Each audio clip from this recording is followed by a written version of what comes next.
Welcome to the Grow Your Camp podcast, episode 6. I'm actually not going to do what I normally do, which, makes Carl nervous. I'm going to do it anyway. Good evening and welcome to Pumping Up with Hans and Franz, the informative training program for the serious weightlifter.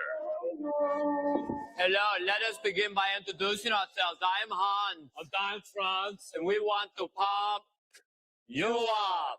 All right, that's it right there. We're Mark and I'm Carl. And we're here to not only pump you up, but to inspire and encourage you in a fun way with really practical things that work every day that we've been dumb taxing it for a long time. And quite frankly, we just want to give you what's working and help you avoid what's not working. So welcome to the Grow Your Camp podcast.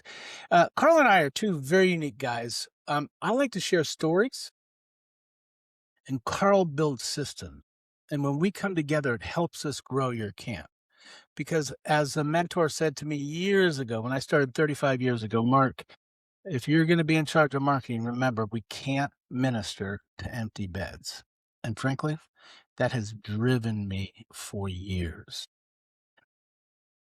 Today's episode features a conversation with John Schwieterman, the executive director at Cross Oaks Camp and Retreat Center, and that is in Ohio. St. Mary's, Ohio. Yep. Mary's, Ohio. So really welcome for joining us. We'll jump into an interview, but like we like to have not just fun, but we want to have resources and practical tips. So here's the quick Grow Your Camp marketing tip with Carl.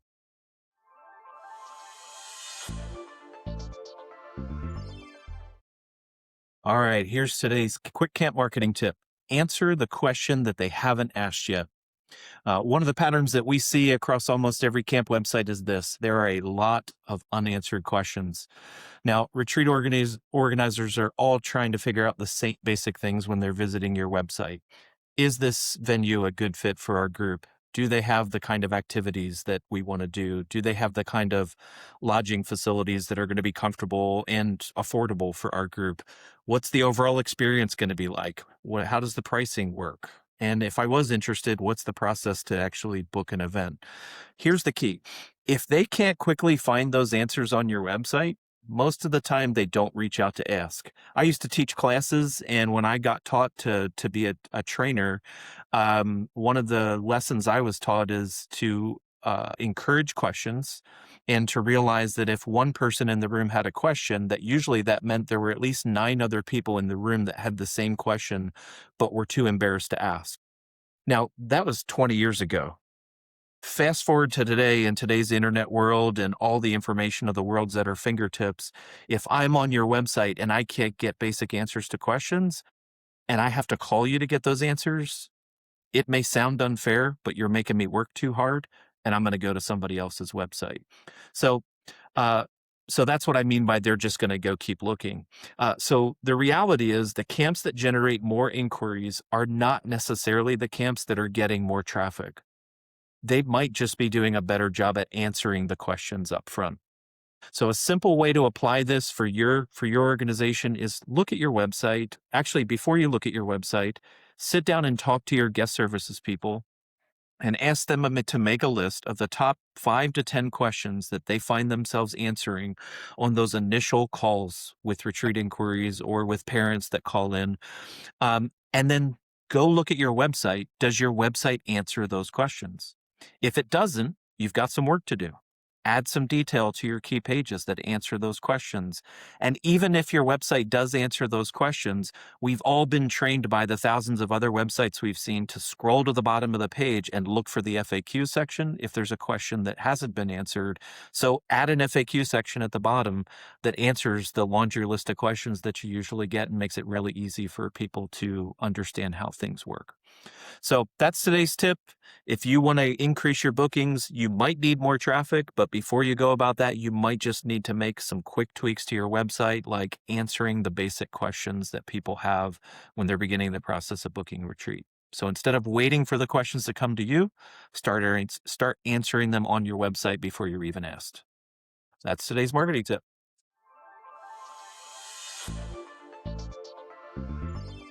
So today we're going to be hanging out with John. He's the executive director at Cross Oaks Camp and Retreat Center. John, all of us that are involved in inspiring growth and improve and grow have some camp story that just went deep inside us.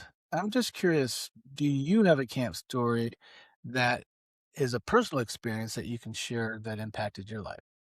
Yeah, so I think like many people in my position, or even just somewhere in camp ministry in today's age, all have that sort of camp experience that has brought them back here. Because maybe to the outside world, looking in, who would want to do that job, right? Unless you've actually experienced through it. And so I myself am a product of camp. I found Jesus in the fifth grade at my very first youth camp. I met my wife at camp, as many others, again, at my position do. I would make, growing up for camp season, you know how you have those paper chains that you make for Christmas and you Oh, tear off. yeah. I That was me for camp season. So I would have one of those hanging in my room. So excited to go to camp because you don't get to see these people all year long, right? And then you go and you wait for this moment at camp again, and you meet all your friends, you get back together, and it's like you never left from the last time that you saw. So you were 5 years old? Not 5 years, fifth grade, fifth Fifth grade. grade. Sorry, Yeah, sorry. yeah, You were in fifth grade. And was that a Christian camp? Was it an outdoor camp, Boys Scout camp? yeah. What kind of camp? Yeah, so it was a Christian camp. So it was part of a church group that were going to a facility, renting a facility out, and yeah, beautiful facility, and I'll never forget it. Most of the ideas I steal still to this day. I steal from that facility. So Now you just said something, John, that some of our camp clients struggle with, and there's you came in through a guest group. Your church rented that camp. Matter of fact, a lot of people don't realize that run camps that the guest group ministry is equally effective to their own developed program ministry. Matter of fact, I've noticed a trend when you ask somebody that comes with a group to your camp, and you say, "Hey, where'd you tell your friends you're going?" They're like, "Church camp." They don't even know the name of the camp. Well, we're just going to church. We're going to our youth group camp, which is an interesting branding challenge. But thank you for sharing your story from fifth grade. The seeds absolutely. were planted early, and now you are doing what Carl and I are both doing, which is working inside camp and helping it grow. So thanks a lot. Yeah, yeah. Um, I know you stepped into the role of executive director pretty recently. I mean, we talked, I think last year originally. Um, you were brought in to accomplish a lot at Crossover. Yeah, Um, yeah. I tell us I more. would say, I would say that it was, it was a bear, staring right at me, right in the face, right whenever I got in. And keep in mind, there's a lot of directors who would listen to this podcast who understand. What did the board, when they hired you, say? Hey, I'm hiring you to do this. Good luck. Yeah. So as you guys probably know, actually, Mark, I think I heard you talk about this over at the 3CA conference, about the amount of camps that are closing their doors, right? Uh-huh. It's more than we would like to Consolidate. hear. And so ours was, I fear to say, almost a product of that, right? Not a lot of people wanted to invest a lot of time and a lot of energy into it. And so essentially, when they brought me in, we had we're a denominational camp, so we had new district leadership come in. And that district leadership had to make a decision. Do I want to invest into this, or do I want to get out? And it breaks my heart to see so many times that people get out. And so having the opportunity to make that decision, whether he knew where God was going to lead it or not, he made that decision and said, "Let's invest into this. Let's see if what can come out of this. Let's make this place a." He calls it a leadership factory, right? And so there've always been great pieces at this camp, great people. I have to give the whole staff a shout out, right? They do great at their jobs. There's just nobody that wanted to pick this thing up and take it to where it could potentially grow. Okay, so let's just pause a minute. I want you to think about a story about when you were going to take this job and what they asked you to do. But first, let's get scope. Okay, so you're in Ohio. What and your denominational camp, what denomination? Nazarene. Nazarene. And how many beds do you have? So we're 350. And how many meeting rooms? We have 5 meeting spaces. Oh man, you're the envy of most. Then you do just guest groups, right? Retreat. We're just the rental facility. Yes. Okay, and just for perspective, last year's revenue before in 2024, approximately what was the camp revenue? Yeah. Approximately last year, it was 475. 475,000. Mm-hmm. And right now, the way things are trending, where do you think that's going to be in 26? Right now, I'm looking at 780. Woo! All right, we're going to dig into that growth right there, because I just saw Carl smile because Carl and you have been sneaking around doing some good things. Okay, so when the board said, "Hey, John, you're hired," were you nervous? I mean, you didn't come from a camp background, right?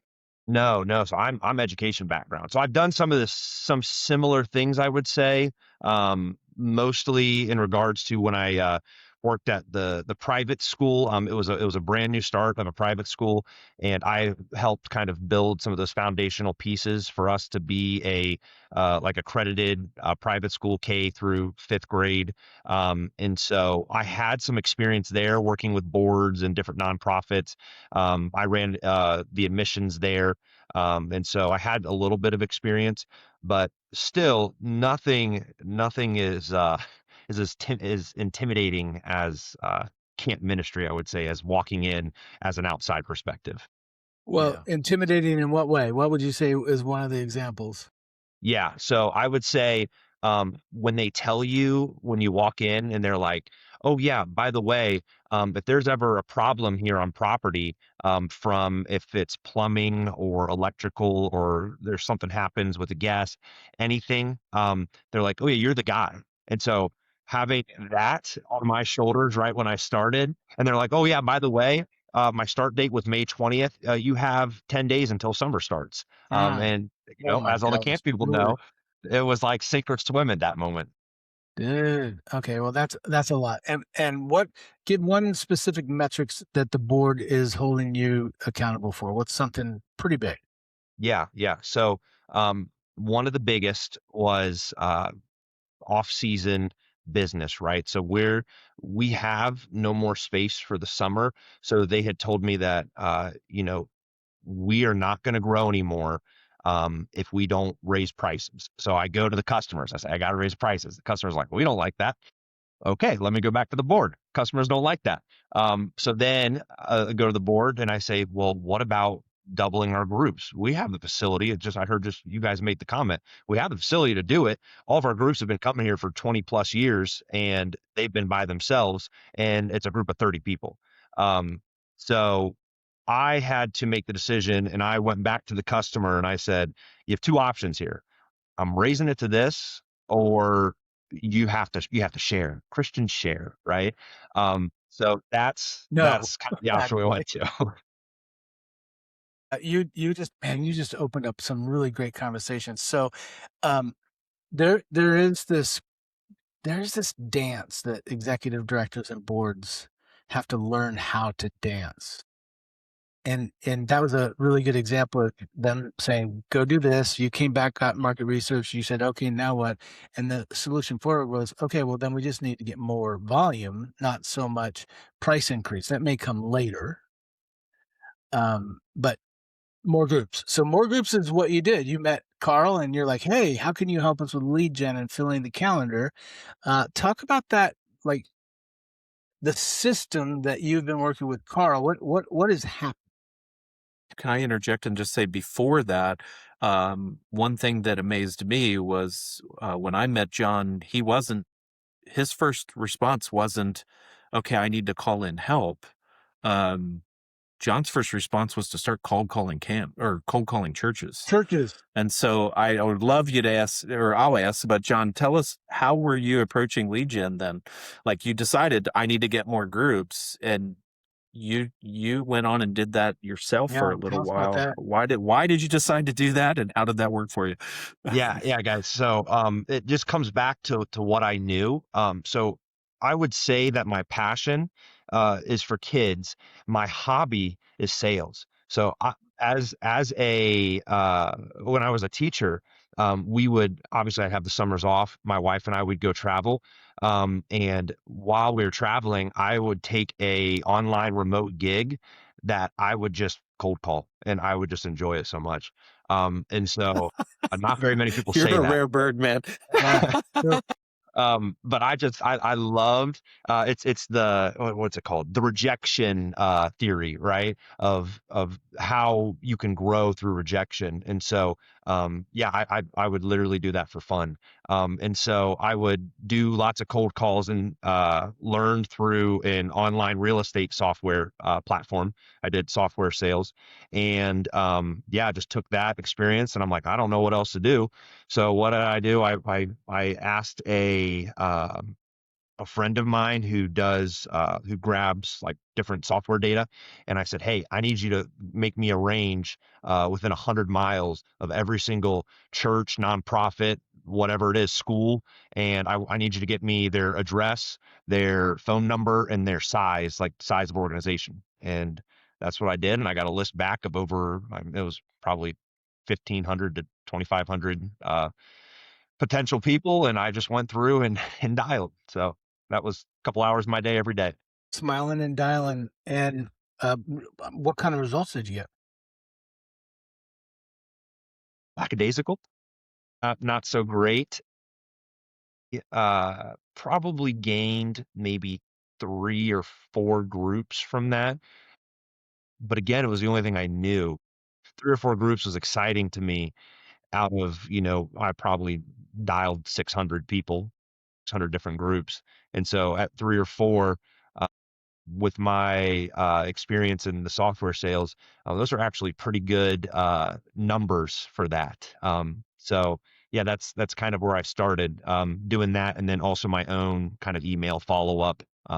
Started trying that out myself too. And did you have a CRM that you were using at the I did, yes. So through the company that I worked with, they used HubSpot, and so that was something that I had experience in. So I went on myself, and I ended up purchasing a plan for the year of, I'm like, I'll just try it out for this and see how this works. kind of plan? Yep. It doesn't really plug as much as I would like it to. It made a lot more sense for, just single person sales, rather than whole organizations. But yeah, it works still. Yeah. So top of funnel, you had 1,500 leads. You got a hold of 600. You closed 3, Hmm. and that's respectable, but a lot of energy. I've Yes. noticed that sometimes executive directors come in the role and they want to hire a church relations manager, someone that will go out and do what you just did. But it's very difficult for anybody to do the data, to pull it, to make the ROI work. Okay, we just spent 20 grand of my time and travel, and we got 2 groups worth, 15,000. Is it worth it? That kind of thing. Hmm. So at some point, you were like, I can't keep doing this. I Yes. mean, you realize this isn't going to scale the Hmm. way we need it to. So what led you to decide to bring in outside help besides desperation? Yeah. Well, desperation is a huge part of it. And this probably I realized whenever it was a Saturday. I can you remember. remember this much. It was a Saturday, and I only had one cook at the time, and she had called off, and so I was in there on Saturday grilling, and then after that, the guest had rented a recreation activity. Well, in my position with how small our camp was, I was also running all the recreation activities. So then I ran to go do the recreation activities, and when I came back, I had a missed call from one of the cold calls that I had that left me a message that said, "Hey, you see that we've seen that you've been trying to get a hold of us. We wanted to talk to you about potentially booking a camp." And I'm like, I listened to one of your guys' podcasts earlier on, and he talked about how you needed to be in front of the phone and answer so rapidly for you to be able to close that, right? And that a huge part of it, huge percentage of that is just fast your responses. 10-minute And I rule. can't do that 10-minute when I'm rule. doing Come my on, job. let's go. And so you were doing cooking, you're doing rec, you're doing sales, and you're like, okay, I don't want to die this young. So what kind of changes did you make? What was the ball that got you rolling? Yeah, yeah. So I actually came across Carl's company through a Instagram ad. Oh, I Um, love that. Carl's yeah. good at meta. So I was scrolling one night, and I think this would have popped up because even in my off time, I still think about camp. That's another thing I've noticed about camp people. I'm always on YouTube or whatever it is. What's the new idea? What's the new thing? Searching other camps' websites. What do they have? And so, this ad popped up, and I'm like, I think I need this in my life right now. And I know that I had already, I don't want to toot my own horn, all to God's glory, but I had grown it, just baby steps so far. And so I think after talking to uh, my district superintendent, um, I had talked to him about wanting to try something out like this. And he was a fan because he had actually planted a church a little south of here and had used targeted ads and had used this kind of marketing to end up expanding his church into three separate branches, and had Wow, grown his congregation like crazy just by throwing these ads out. And so he comes from a business mindset, that's but good. as a pastor. And so that I think is kind of rare to come upon, because he uses the gift of that God gave him with knowing business, um, to be able to reach people, and that's what he did. And so he believed in it as well. So Which what I'm hearing you say is your supervisor didn't look at this as a cost, but an investment. Yeah, one of the things he actually told me, we just recently did our next year's or following year's budget. Um, he told me, he said, so often marketing is the first thing to go when you're making cuts. He's like, that's the biggest mistake businesses will make, and I like essentially this we all. guy. Yeah, me too. That's great. So So then you yeah, connected with Carl. And by the way, I like to say this, camp leaders, when you're looking at Meta, that'd be Facebook and Instagram. But Google is basically the kind of advertising that's intent based. I'm looking for a church and camp near me that can hold 300 people. That's intent based. You're going after. And the second is Meta, which is interruption based. That is, Carl targeted you based on your job title and some other things, and it interrupted your flow at the right time, which is a great example of, practicing what we preach. So I just want to shout out to Carl for doing the hard work of getting inside there. So what were some of the differences? What were some of the changes that you and Carl started working on? yeah. So I have two papers that are taped to my desk. One of them is Carl's, and the other one belongs to a mentor of mine. So the one is the projected revenue of my mentor's camp. And so I have that staring me at the face. And my other thing I have is my professional development plan, or am I saying that right? Yeah. It's the Growth action. Yes, yes. It's the sales and marketing goal of what Carl had given me for what is possible for my business. And so after seeing that, and after Carl had created that for me, working with him and talking through, like, what all needs to be improved before we can start going after these groups, that was kind of the first step. And so talking website, talking lead gen, Google Ads, how we can target those groups. My least favorite thing I like to hear is how we are the best kept secret in Ah, Western Ohio. I'm like, no, that's a terrible thing. I do not want that. And so Carl in his company Improve and Grow helped me to be able to fix that. so it was a redo of the website, Hmm. and um, Carl, when you were kind of doing the growth action plan, what did you see by the numbers? Because Carl is a data guy. He runs the numbers. He looks at what the ROI is. What did you notice immediately?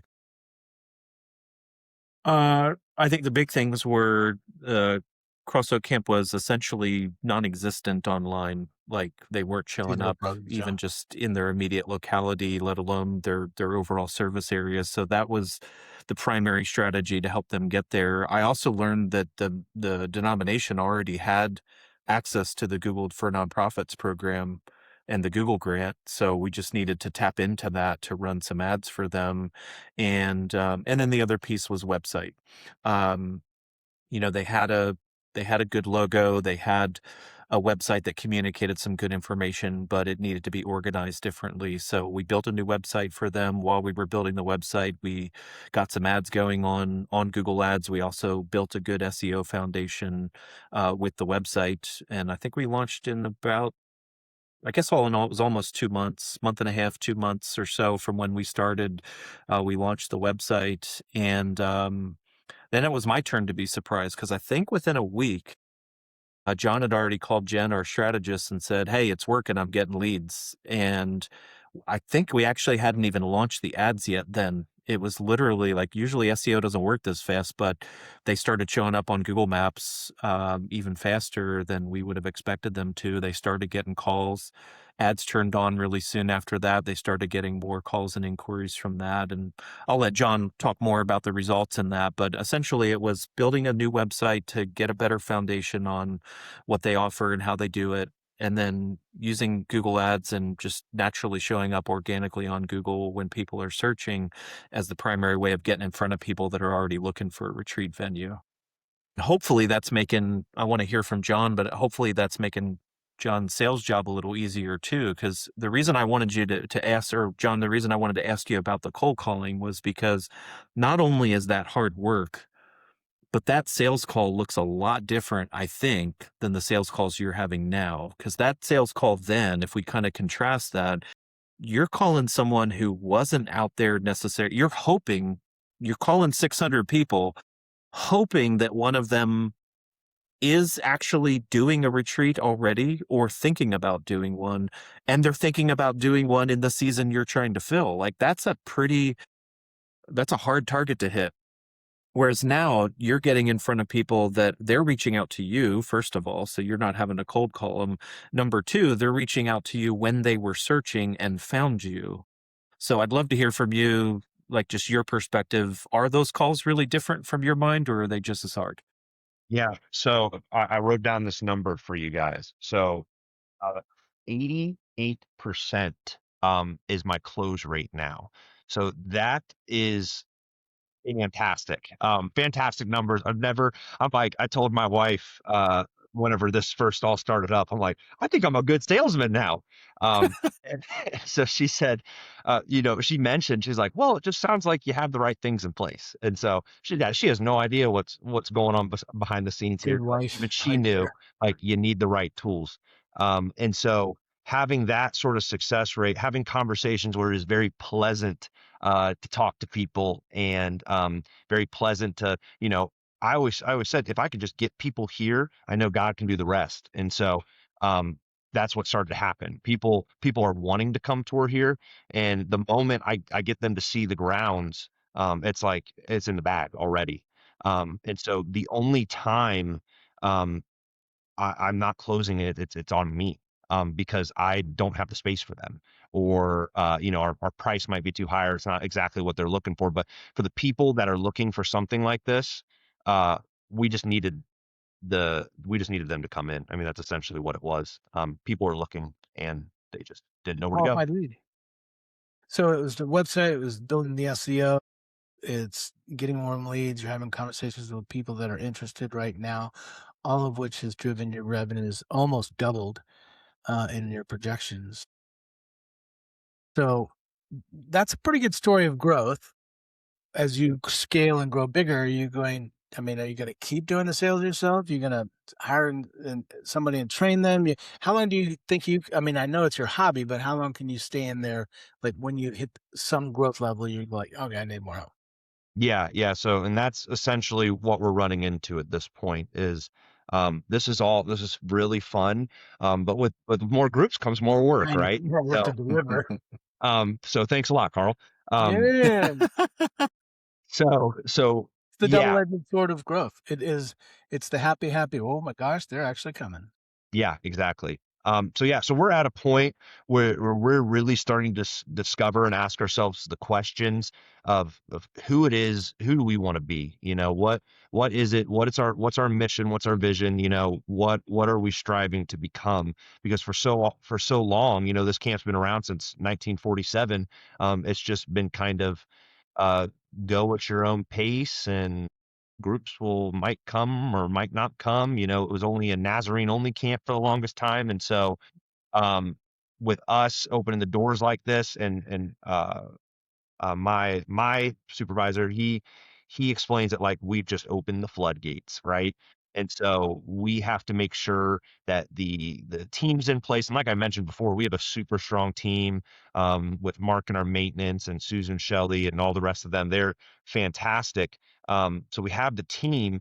Um, so it's two things. It's the space, which I mentioned. I have the number for you. So we've turned away $418,000 worth of groups, just because we didn't have enough space for them.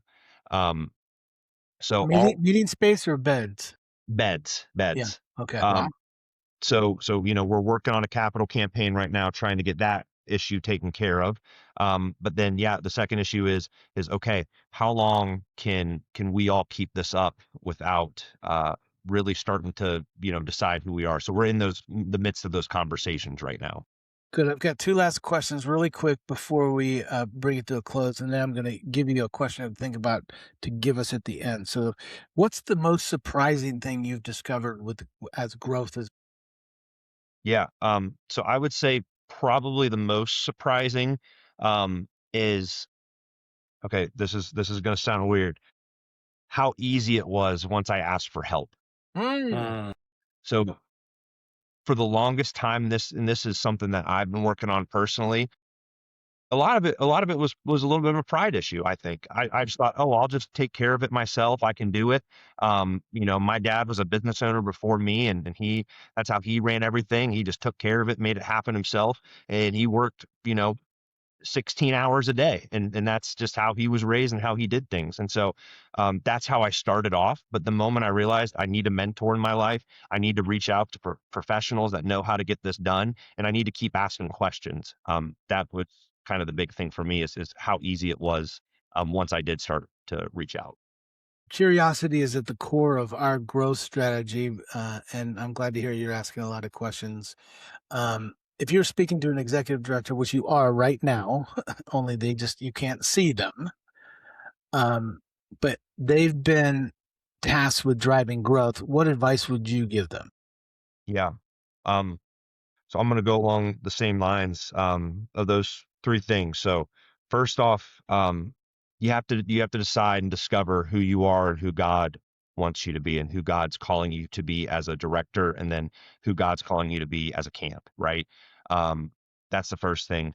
And a big part of that, again, another shout out to Carl, is that growth action plan, right? So that helped us discover who we could be, and then we had to make that decision of, is that who we want to be? And so that's the first thing. Second thing is, I'm a big believer in this. You got to spend money to make money. Once we started really investing in the property, investing in the strategies, investing in all the tools, that's when we really started to see the growth. You just have to do it. There's no working around it. You can't uh, cheap your way out of it. I had my maintenance guy here. It was his dad who ran the property, before the previous director. And he said he would spend the majority of his time walking around, turning off lights in buildings, and thinking that that's the best way to save as much money as possible to make money. Right? That's just not the case. And then the last thing is you have to find yourself a mentor who is going to drive you and push you, and really show you the path of where, who, and where uh, you could become. So yeah, that's my three things. It's great. That's awesome. Carl, if you're going to estimate the ROAS or the return on investment, so the way we do this is we say, hey, you, like you said, you got to invest money to make money. What approximately is the ROI been with the ad spend and the work you're doing, Carl? Do you know what that number is ish? I mean, just based on the change in sales projections and what the investment has been so far, it's at least 10 times. I think it's actually more than that, but I'm kind of thinking about what I know the annual budget is and what it looks like their annual growth is going to be over last year. It's at least 10 times. If we were just calling it right now, it's probably a lot higher, but we've got to get through the summer this and the fall yet to see where we really end up. Which that is what you projected, Carl, too, because I'm pulling up the plan Nice. again. Yeah, you projected that. And year Yeah. two said 23 times, so I'm even more excited for that.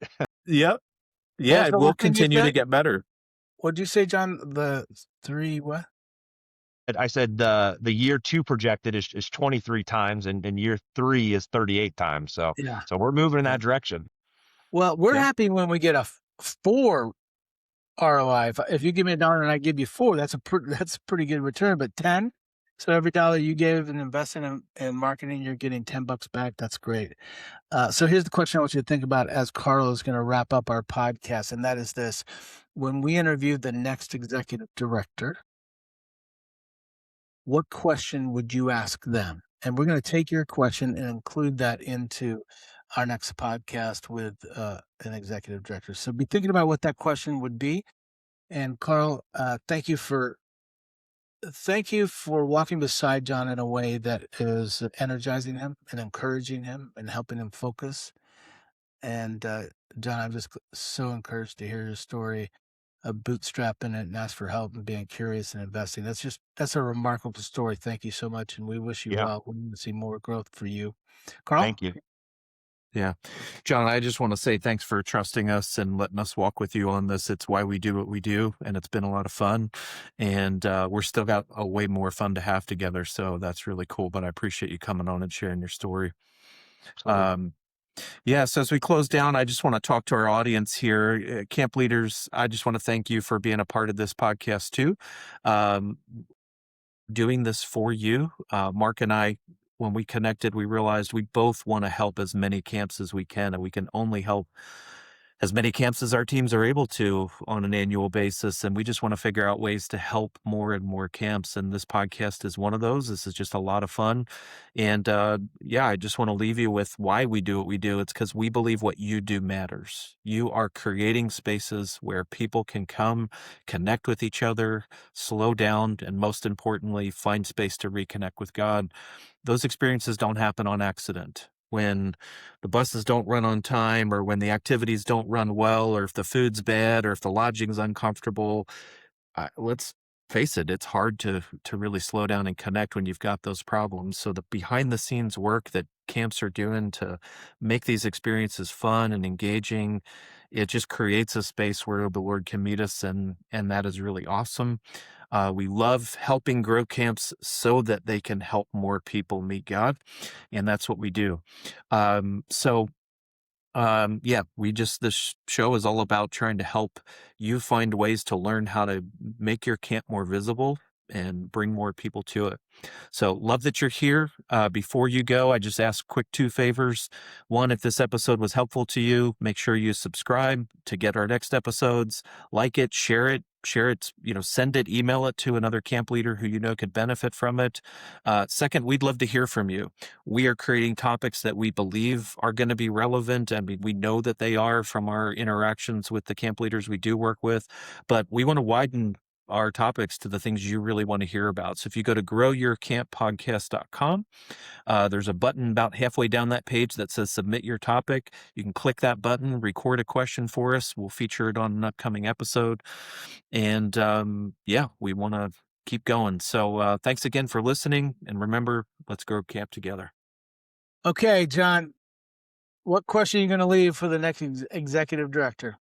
Well, I'm going to go back to my cold calling days. So I'd spend about, I told you, a couple hours a day. So we'll say 2 hours. So as an executive director, if you had an extra 2 hours out of your day, how would you spend that, because I know a lot of times for executive directors, our lives are pushed into this. And so we wear many hats. So if you had an extra 2 hours out of your day as an executive director, what would be the most important spot for you to spend it? That's good. We're going to add that. Thank you again, John. Thanks, Carl. And thank you for listening. Whether you're working out or taking a walk or on a long journey, thanks for joining us for Grow Your Camp podcast. On behalf of Carl and myself, let's grow together.